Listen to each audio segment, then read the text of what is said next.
Good afternoon dear friends. नमस्कार। आप सभी कैसे हैं?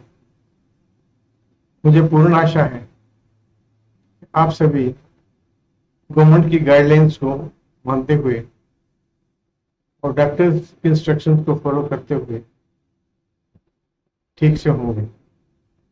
मैं OP Sharma, motivational speaker, real life coach,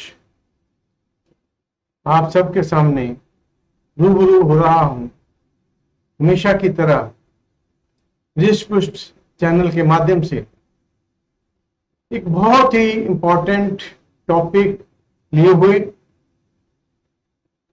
मुझे पूर्ण आशा है कि आप सभी हमारे साथ एंड तक रहेंगे और टॉपिक को अच्छी तरह से एंजॉय करेंगे। टॉपिक का नाम है ए स्टिच इन टाइम सेव्स 9।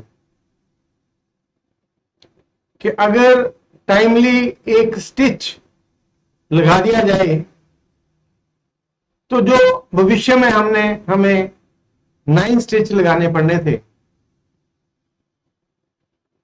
वो एक ही काम देगा। इसी तरह से जब भी कोई हमारी समस्या है, हमारी बीमारी है या किसी तरह की प्रॉब्लम है, अगर हम किसी भी तरह की प्रॉब्लम फेस कर रहे हैं तो अगर हम टाइमली उसे डॉक्टर को दिखा देते हैं या टाइमली एक्शन ले लेते हैं तो हमारी समस्या इतनी आसानी से और इतनी अच्छी तरह से सॉल्व हो जाती है जिसका कि हमें विश्वास भी नहीं आता। अब देखने वाली चीज यह है कि हम जन्म से ही संघर्ष में होते हैं। जब से हमारा जन्म होता है तब से ही हम संघर्ष चलता जाता है और लाइफ के एंड तक ये चलता रहता है।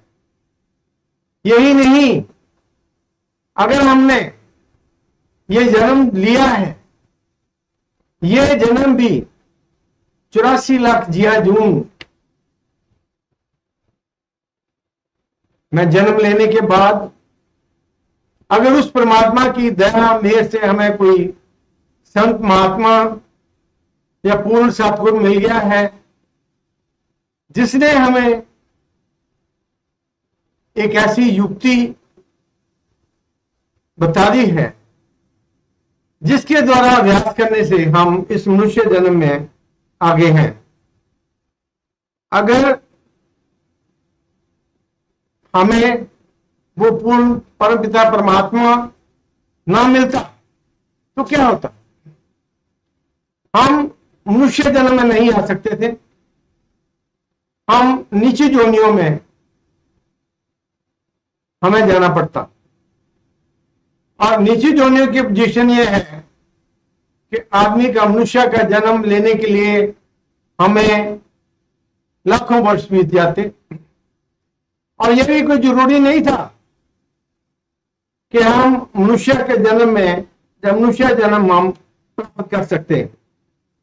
तो अगर अब हम देखते हैं कि मौजूदा समय में कोरोना वायरस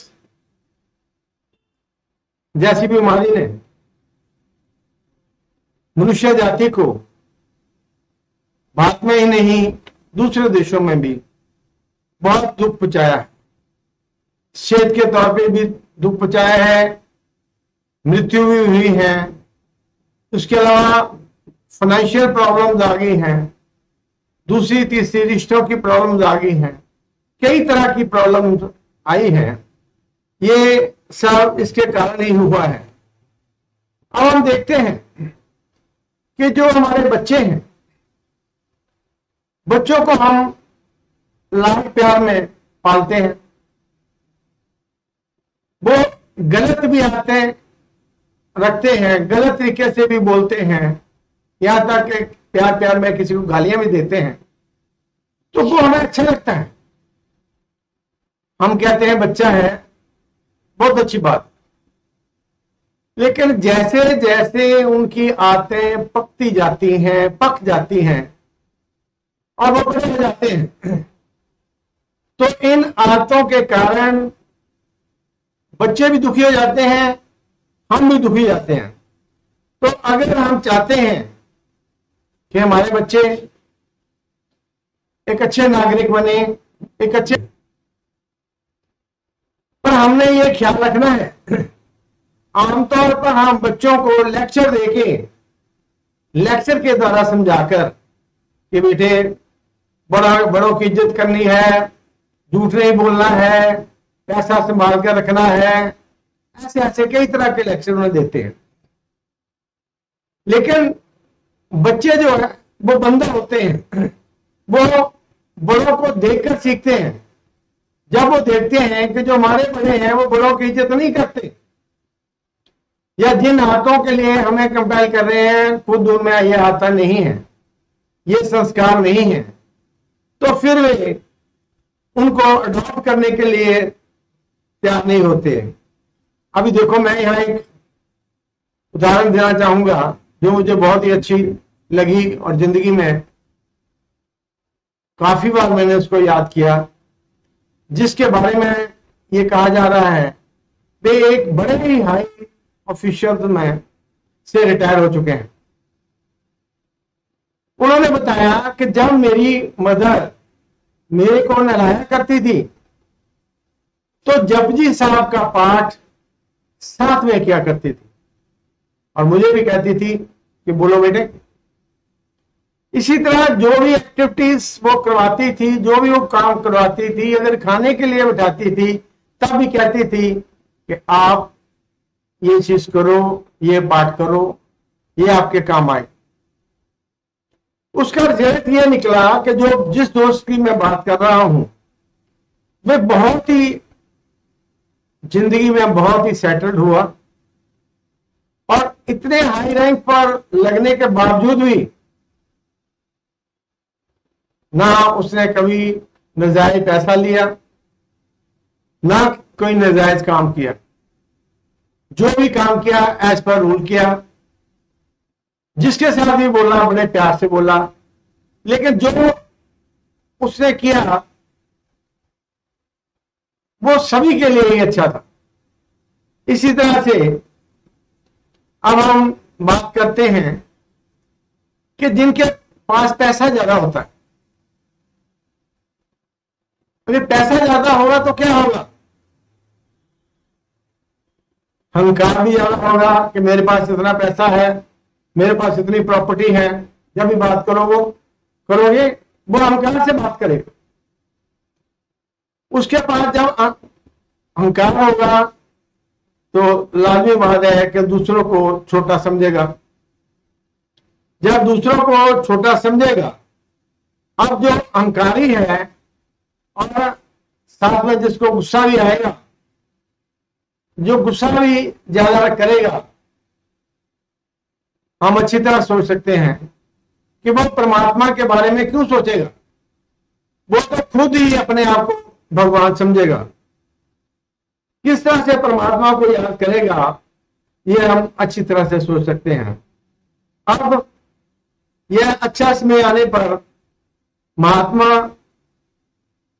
उसे युक्ति दे देगा। अगर उसके कर्म अच्छे हैं, जिस व्यक्ति के मनुष्य जन्म पाकर कर्म अच्छे हैं और पिछले कर्मों के अनुसार उसके भाग्य में भी है, तो उसे कोई पूर्ण पुरुष या संत महात्मा मिल जाएंगे जो उसे युक्ति सिखा देंगे, जिससे हम जो परमात्मा को याद कर सकेगा।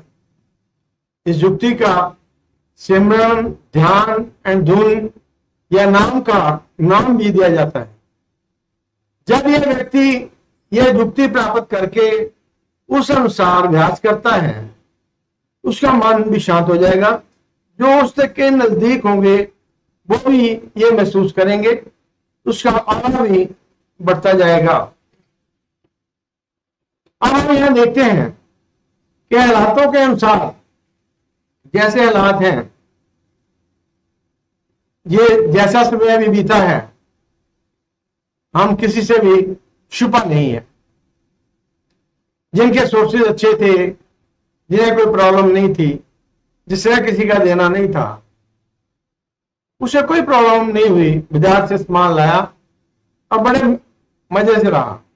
जिसको कोई बीमारी नहीं हुई, जिसको कोई प्रॉब्लम नहीं हुई, उसे तो चाहे कोविड-19 है या नहीं है, परमात्मा की दया से सभी एक। पर जिसको ये प्रॉब्लम भी आ गई, बीमारी की प्रॉब्लम भी आ गई, आर्थिक प्रॉब्लम भी आ गई, दूसरी लेन देन की प्रॉब्लम भी आ गई, जब ये सभी प्रॉब्लम्स आ गई तो क्या होता है? जितना मर्जी स्ट्रांग हो बंदा, सोचने के लिए मजबूर हो जाता है, क्या मैं क्या करूं। पहले तो वो आराम से सोचता है, फिर सोच उसकी आदत बन जाती है। जो आदत बन जाती है उसका नाम डिप्रेशन है। अब ये जो आदत है,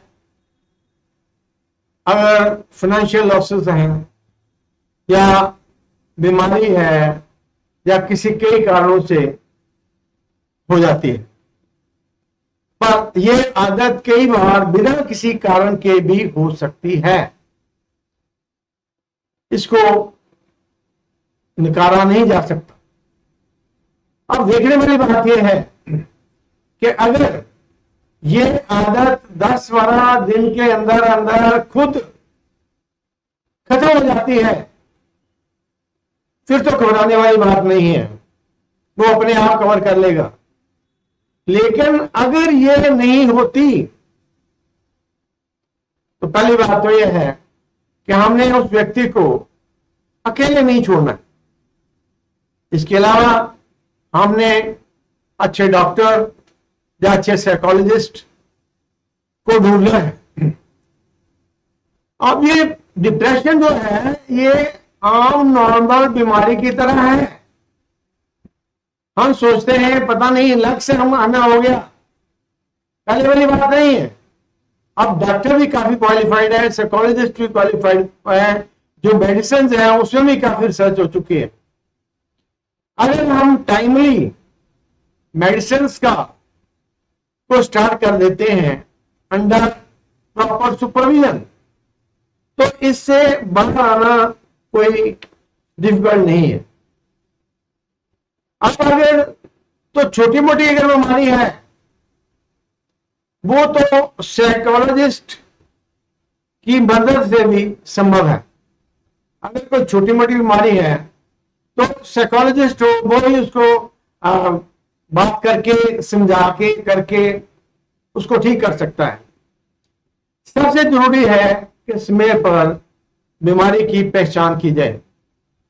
अगर समय पर बीमारी की पहचान नहीं की जाती तो इससे अधिक से अधिक नुकसान हो सकता है। यहां तक परमात्मा ना करे, वो व्यक्ति सुसाइड तक कर सकता है। और पूरी कोशिश करनी है कि जब तक वो नॉर्मल ना हो, उसे किसी भी हालत में अकेला ना छोड़ो। ऐसे व्यक्ति की पहचान है कि ना तो ये खुद खुश होता है, ना ही किसी में दिलचस्पी लेता है, ना ही किसी की दिलचस्पी इसकी होती है। ये अपने ही रंग में रंगा रहता है। अब हमें देखना है इसकी और पहचान करने के लिए कि और क्या चीजें हो सकती हैं जब इसकी पहचान हो सकती है। यह एक है कि गिल्टी फीलिंग्स। जब उससे बात करोगे तो वह गिल्टी फीलिंग शो करेगा। वो कहेगा ये जो नुकसान हुआ है मेरे ही कारण हुआ है, इसमें किसी का दोष नहीं है, मुझे पता नहीं क्या हो गया था।